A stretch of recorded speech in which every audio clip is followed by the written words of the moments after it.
अगर इसकी नस चल रही है तो आपने फिर इसको क्या देखना है, इसके जो सिर है, सिर के ऊपर ऐसे हाथ रखना है, ठोडी के ऊपर 2 उंगलियां ऐसे रखनी है, इसको ऐसे करना है, मुंह में देखना कुछ है तो नहीं है। उसके बाद आपने देखना है इसके कि सांस चल रही है। नजर हमारी होनी चाहिए इसकी छाती के ऊपर और हमारा कान होना चाहिए इसके नाक के सीधा सामने। अगर ये सांस ले रहा हो तो इसकी जो नाक से सांस निकलेगी वो हमारे कान पर लगेगी और जो इसकी छाती है, ये छाती जो है वो सांस लेते समय क्या होती है, उठती है और जब हम छोड़ते हैं तो क्या होती है, बैठती है। देखा हमने, सांस नहीं चल रही है। ये पल्स देखी हमने, नहीं चल रही है। हमने सीधा सीधा क्या करना है, इसके दाहिने हम बैठे, जो हमारा ये दोनों हड्डियों से यहाँ पे एक छोटा बारीक सा गड्ढा है, इस गड्ढे पर हमने क्या कर दिया, ऐसा एक उंगली रखी, 2 उंगलियां ऐसे रखनी है और इसके ऊपर जो है वो हाथ रख देना है ऐसे। इस हाथ को रखने के बाद दूसरे हाथ से इसको लॉक कर देना है ऐसे और पूरा अपना जो है वो घुटने नीचे रखे हुए अपने हाथों को बिल्कुल सीधा रखना है और अपना पूरा वेट इसके ऊपर डाल देना है। इस तरह से हमने क्या करना है, उसको 30 बार दबाव देना है। दबाव कितना देना है, 1/3 छाती का, जितनी छाती की मोटाई है उसका 1/3 यानी लगभग 5 सेंटीमीटर इस पे धक्का लगना चाहिए ऐसे। और ये हमको कंप्रेशन देने हैं 30 बार। 30 बार हमने इसको कंप्रेशन दे दिए। उसके बाद अपना रुमाल निकाला, रुमाल निकालने के बाद उसको ऐसे किया पूरा और उसके नाक और मुंह में रख देना है। नाक और मुंह में रखने के बाद उसके नाक को क्या करना है, पूरा पिंच करना है ताकि जो हम हवा दे रहे हैं वो नाक से वापस ना आ जाए।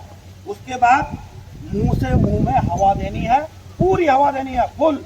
और साथ में ये देखना है कि जो हम हवा दे रहे हैं इसको, उससे इसकी छाती जो है उठ रही है या नहीं उठ रही है। यदि छाती उठ रही है इसका मतलब आपका जो उसको सांस दे रहे हैं वो इफेक्टिव है।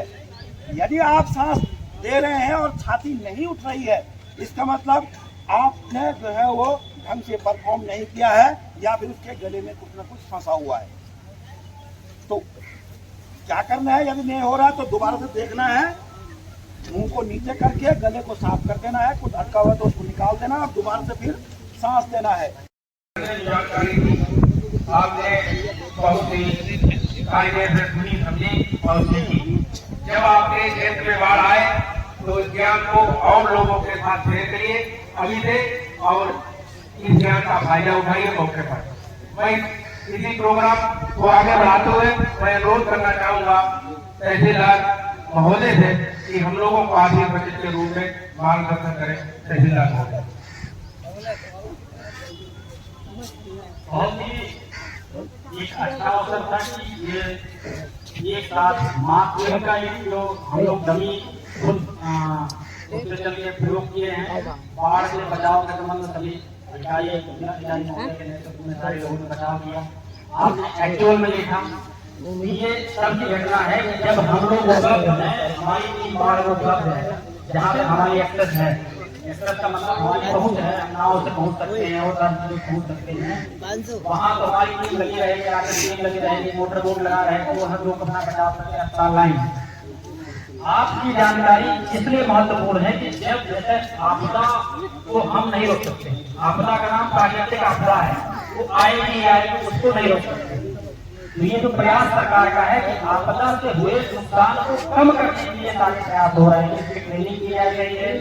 आपदा आने से पहले हम लोग उसका डमी टेस्ट कर ले रहे हैं जिससे कि अगर कोई ऐसी घटना होती तो हम लोग कैसे कम समय में ज्यादा से ज्यादा राहत पहुंचा पाए। ठीक है, तो आपके साथ कोई दुर्घटना ना हो उसके लिए पानी में कहीं फंस गए, पानी में फंस गए या कहीं से निकल के आना है तो वो जो पतीले वाला बांस की पट्टी बना करके डूबते डरते हुए चले आइए। और अगर उसके बाद घट गई मतलब आपदा में जैसे सांप ने काट लिया, किसी जानवर ने काट लिया, तो उसके बाद क्या करना है। बहुत छोटी और माइन्यूट बात बताई इन्होंने कि भाई किसी के बातों में नहीं पड़ना है। ऐसे समय जब किसी को घटना में सांप काट लिया है तो जो लोग वहाँ हैं वो ये ध्यान दें कि कोई पड़ोसी आज ये न कहे कि पड़ोसी ने काटा था और वो व्यक्ति नहीं बचेगा, क्योंकि जब आप किसी को मोटिवेट करते हैं तो उसके अंदर पॉजिटिव वे का संचार होता है। कहा गया आशा ही जीवन है। अगर आप उसको डिवाइस करेंगे तो जो सही आपदा तो उसके शरीर में नहीं है संकट में, तो आप अगर आप उसको कहते हैं कि नहीं बचेगा तो आधा प्राण वैसे चला जाता है, जो व्यवहारिक क्वेश्चन है। सारी दवाइयाँ हैं। हट जाओ बच्चों, हट जाओ, हट जाओ। लीजिए लीजिए फट से टेम्परेचर नापिए।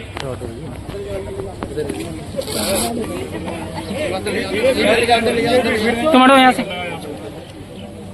चलो अभी इस टाइम बाढ़ से पहले अपने पशुओं को कीड़ों की दवा दे दें, जिससे उनको पेट में कोई दिक्कत नहीं। दवा दीजिए जो बाढ़ में घिरे हुए इनके जानवर उनको दवा दीजिए। गाभिन को मत देना, गाभिन हो उसको मत देना, खाली हो उनको पड़ियाँ वगैरह हो जो खाली हो उनको ही देना, गाभिन को मत देना। ठीक है 8 बार। अच्छा चलो इनको एक फ्लू टांगी ले आइए, मीटिंग का करा दीजिए इमरजेंसी। ठीक है इमरजेंसी शिफ्ट कराइए इनको। सिस्टर इनकी फाइल मेंटेन कर लीजिए। ठीक है, इनके वाइटल्स लेके इनको ड्रिप लगाइए। चलिए ले चलिए। फोटो ले लो नाम घर वालों का अपने हिसाब से ले लो। और दुश्मन बंगला से ही हो पीछे से बेटा आ रहा इनका भी ले लो सर। एयर में ब्रीथिंग सर्कुलेशन देखिए, SpO2 कम है क्या? बनाए रखें, व्यवस्था में सहयोग प्रदान करें। और बाकी ये जो हमारे बाढ़ से में जो लोग हैं, ठीक है, इनका चेकअप करके आप देख रहे हैं बाढ़ राहत सामग्री वितरण की जा रही है और बाढ़ राहत बचाव के तौर तरीके आज आपको यहाँ पर बताए गए और सभी लोग उन तौर तरीकों को अगर अपनाएंगे तो आने वाले टाइम पर बाढ़ आ जाती है तो उससे आपको सहूलियत मिलेगी। ये जो प्रोग्राम लगाए गए हैं इससे आपको जागरूकता बढ़ाने के लिए सरकार के प्रोग्राम हैं। सभी लोग सीखिए, समझिए। आप लोग इस जानकारी का अधिकतम इधर उधर बताइए। अधिकतर आप कटनी के जो गांव हैं जहां पर बाढ़ के चांस रहते हैं, कहीं बाढ़ आती है तो पहले आवश्यक सामग्री अपनी निकालिए, वहाँ अपने बच्चों को, जानवर वगैरह जो आप पाल रहे हैं उनको 1-2 दिन पहले ही शिफ्ट कर दें। तो बाढ़ के लिए सरकार दिशा निर्देश जारी करती रहती है हमें, तो उसका देख लीजिए। कभी हम लोग अखबार के माध्यम से पता लग जाता है आपको कि बाढ़ 2 दिन या 3 दिन में आने वाली है और मजाक समझते हैं उसको। तो आप अपने बच्चों को और अपने जानवर पशुपालन जो पाल रहे हैं उनको शिफ्ट कर दीजिए दूसरी जगह। इस तरह से अगर सावधानी रखेंगे तो बाढ़ से हम लोग किसी प्रकार की क्षति और धन की हानि को रोक पाएंगे। ठीक है, ये इस तरह के प्रोग्राम है, सभी लोग देखिए।